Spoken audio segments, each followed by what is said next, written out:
Garrett Blevins again for week 4, day 1 squat, max effort squat, and rep bench. Um, Felt really good, really loose, and not sore at all finally coming in. I missed my assistance day last week, as I mentioned in the last video, and so it came in pretty fresh. I took a couple of different angles today on squats. Usually I go from the side. My depth hasn't been really been an issue for me. There I'm doing my, I think it's my last warm up, yeah, with 485, and then I had three sets of 2 with 515 today. It felt really slow again, but as I'm watching these videos, the weights are not moving as slow as I feel like they're moving. Um, what I've been trying to figure out is if I have imbalances with my squats, favoring one leg over the other. I seem to have a lot more hip pain on my right hip, and I'm wondering if there's a weakness that I'm compensating for. I was looking at the actual size of leg muscles and seeing, is my quad bigger on one side, is my hamstring bigger on the other, and I definitely seem to duck my right leg in more than my left when I'm squatting. Some of that may have to do with an ankle injury that I had in high school. I duck out my right foot because I broke and dislocated my ankle, and it sits just a little different than the other. So I'll be working on that. That was something I was trying to do, thinking about my squat. Get a little forward here and have to back it up, but all in all, pretty uneventful squatting.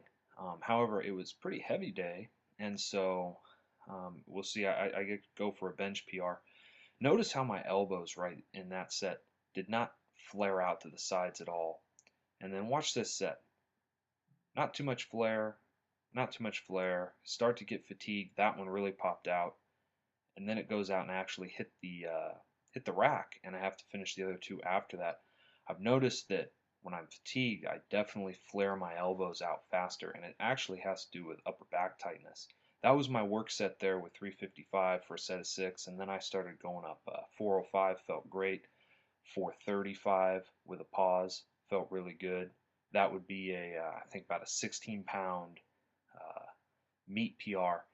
Now this is 455, a lifetime PR if I hit it, and you'll see what happens. But I left in here my setup as I'm getting tight, pulling my shoulder blades back and all of that. Since I hit the standard with 435 and in my work set with 355, I figured I'd pull the bench out a little way. I do that, but with such a heavy weight, my elbows flare back immediately, and my butt comes off the bench because I'm straining with my legs so much more. Now I ended up finishing out the rep, but it would never count in competition. In either case, I'll take it because that was a post-fatigue attempt at a bench. I had done my work set for the cube, I had already done my squats, so I'm going to decide to be happy with that, even though at the time I was extremely frustrated.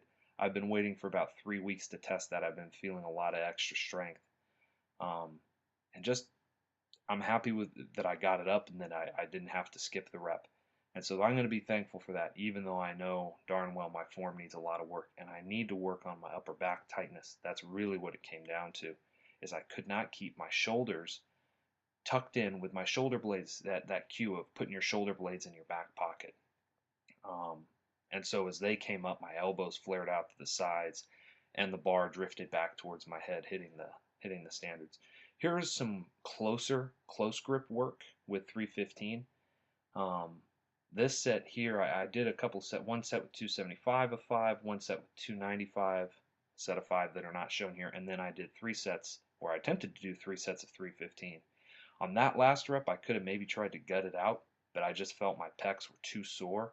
I ended up doing a dead stop bench with it off those pins about 30 seconds later.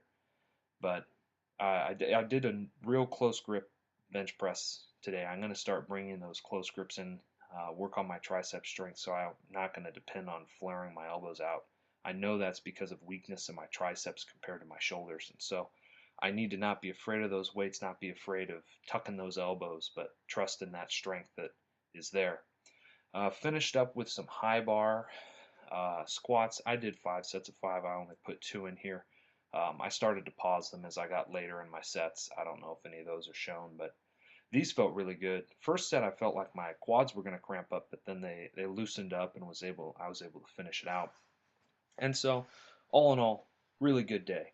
I definitely would have liked it more if I hadn't had my butt come off the bench with that 455, but I'll take it in any case. Also, coming to a dead stop on the rack and still being able to lock it out was a plus. What this reminded me was that you've got to remember the little things. And so as I get set up for my benches, I need to remember to keep my back tight. When I'm doing my squats, I need to remember to keep inside my head and feel the weight on my feet. Again, another carryover, I think, to the Christian life. We need to be careful to remember the little things, to pay attention to ourselves. This verse talks about scoping yourself out, looking at yourself from every angle. For what purpose? To be down on yourself? No.